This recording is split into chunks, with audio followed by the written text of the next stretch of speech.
Hello everyone, it's our 7th lecture of sexual reproduction in flowering plants। आज हम पढ़ने वाले हैं पोस्ट फर्टिलाइजेशन इवेंट्स के बारे में।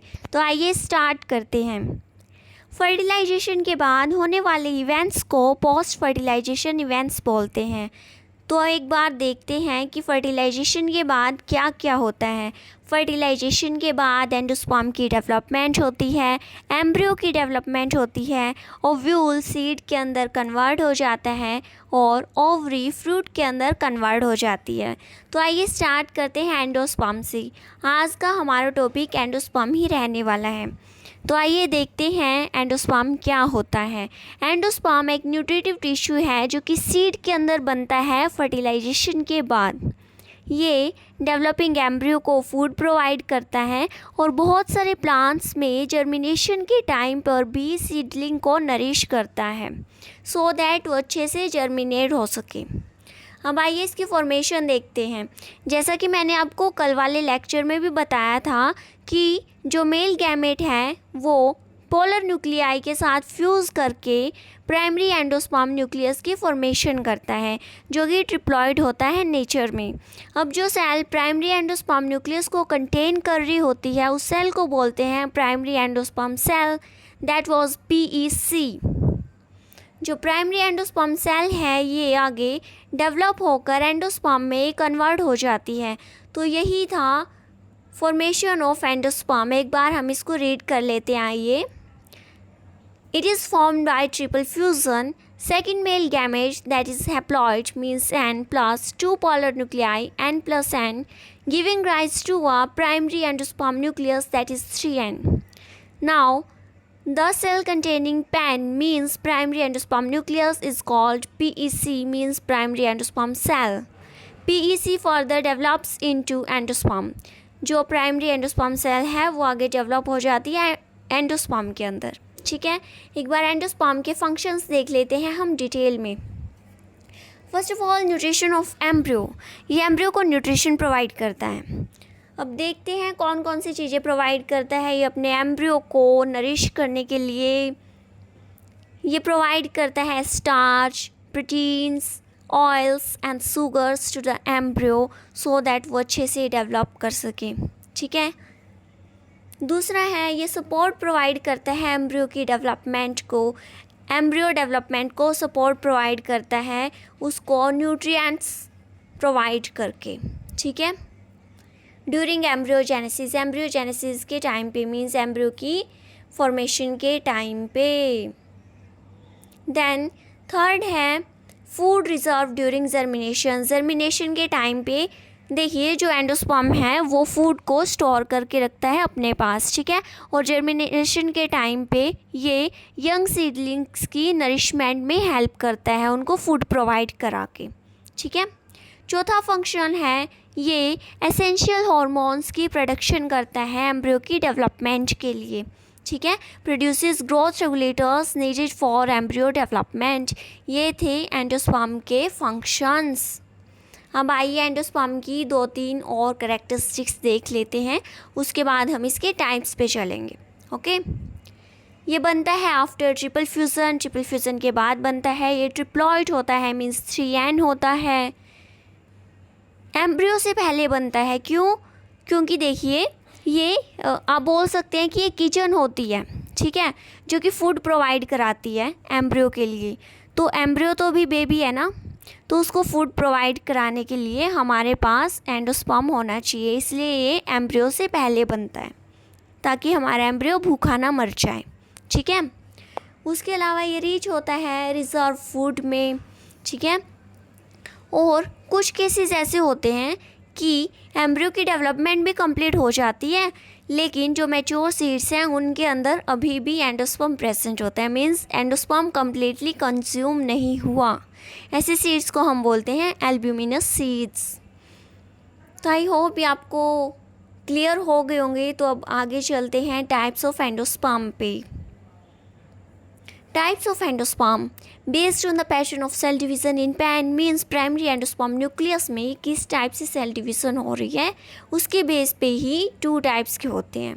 ठीक है, फर्स्ट है free nuclear endosperm. Free nuclear endosperm में जो प्राइमरी एंडोस्पर्म न्यूक्लियस है वो डिवाइड करेगा माइटोटिकली, ठीक है। ईच कैरियोकाइनेसिस के बाद, मीन्स हर एक न्यूक्लियर डिवीज़न के बाद साइटोकाइनेसिस नहीं होगी। पहले न्यूक्लियर डिवीज़न होगी बहुत बार, ठीक है। जब सारी न्यूक्लियर डिवीजन्स कंप्लीट हो जाएंगी, एक एंडोस्पर्मिक स्टेज आ जाएगी, लास्ट में आके साइटोकाइनेसिस होगी, सेल वॉल की डेवलपमेंट होगी। एक बार आइए डायग्राम में देखते हैं, थोड़ा जूम कर लेते हैं। देखिए हाइलाइटर ले लेते हैं। This is our PEC, means primary endosperm cell. This is our PEN, means primary endosperm nucleus. Then इसने means प्राइमरी एंडोस्पर्म न्यूक्लियस ने न्यूक्लियर डिवीज़न की और ये 2 न्यूक्लियस के अंदर कन्वर्ट हो गया। लेकिन देखिए इसके बाद साइटोकाइनेसिस नहीं होगी, ये दोनों न्यूक्लियस दोबारा से न्यूक्लियर डिवीज़न करेंगे, 2 से 4 न्यूक्लियस बन गए हमारे पास। We can see in the diagram. Then उसके अंदर दोबारा से, मतलब जितने इसको न्यूक्लियर डिवीज़न करने हैं ये सबसे पहले सारे न्यूक्लियर डिवीज़न को कंप्लीट करेगा। एट लास्ट इसमें साइटोकाइनेसिस हो जाएगी। आप देखिए इसके अंदर बहुत सारे न्यूक्लियस आ चुके हैं, इसने शायद अपनी न्यूक्लियर डिवीज़न कंप्लीट कर ली है, तो इसके बाद ये साइटोकाइनेसिस करेगा। साइटोकाइनेसिस मीन्स सेल डिवीज़न होगी। आप देख सकते हैं सेल वॉल्स की फॉर्मेशन हो गई है, यहाँ पे अलग अलग सेल्स बन चुकी हैं और जो अपना स्ट्रक्चर है अब ये कहलाने लगा है free nuclear endosperm. I hope ये आपको समझ आया होगा। अब एक बार इरेज कर देते हैं इस सारे हाइलाइट्स को और आगे बढ़ते हैं।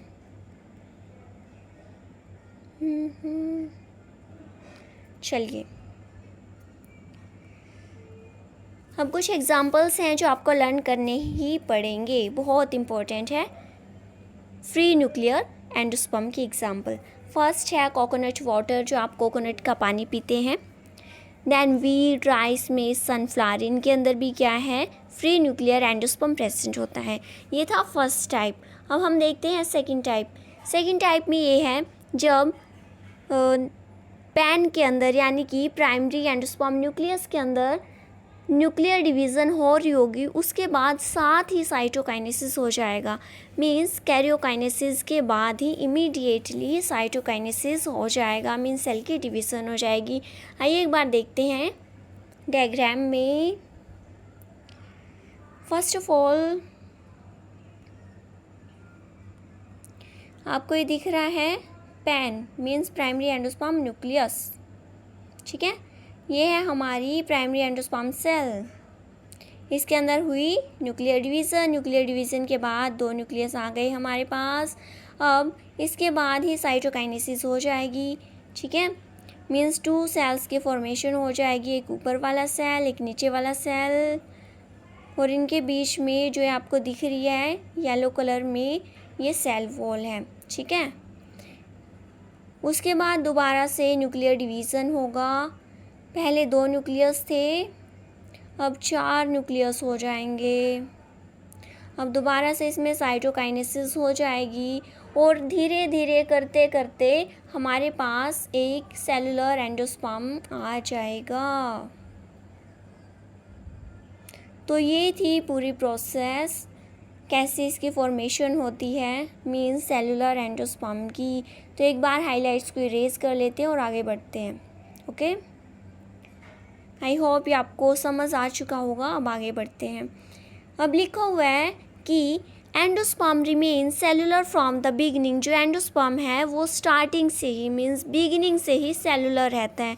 सेलुलर कैसे? क्योंकि हम देख सकते हैं ना कि न्यूक्लियर डिवीज़न के बाद साथ में ही साइटोकाइनेसिस हो रही है, साथ में सेल डिवीज़न हो रही है, तो ये स्टार्टिंग से ही सेलुलर फॉर्म में प्रेजेंट है, ठीक है। अब इसके एग्जाम्पल हैं कोकोनट कर्नल। आपने कोकोनट के अंदर मलाई देखी होगी, ठीक है, जो एडिबल पार्ट होता है उसको बोलते हैं कोकोनट कर्नल।